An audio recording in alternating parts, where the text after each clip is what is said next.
Hey there, my name's Alex Dunn at the Remote Culture Club, and in this video series we're going to talk about 5 dysfunctional dynamics that remote teams struggle with, and we're hoping that even though remote is hard, that we can help you better understand what's going wrong so that you can start making changes and build the remote space that you really want to work within.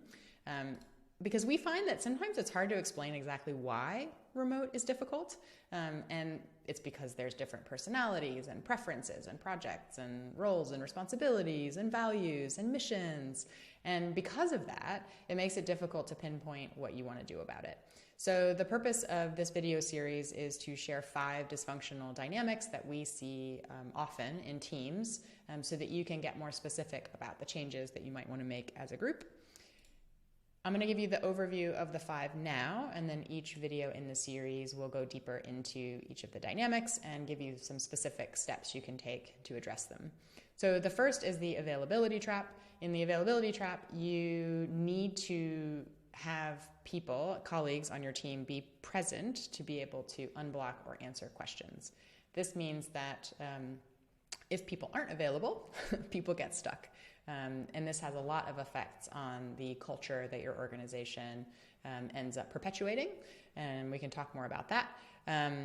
The second is the keyhole effect, and this is when meetings is the primary place of decision-making in your organizations, and people attend meetings and live conversations so that they can be present in order to influence and know what's going on in the organization. The third is the mega telephone. So this is when we use one-to-one communication to communicate to everyone, and it has all kinds of problems associated with it.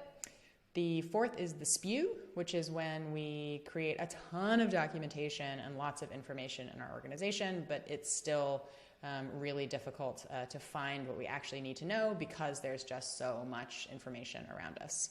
And the fifth is syncopation, which we take from music, and it is when the individual rhythms of the people on your team, when combined, create not a shared lovely team rhythm, but instead a lot of disjointed, disorienting friction and sort of clashing between rhythms.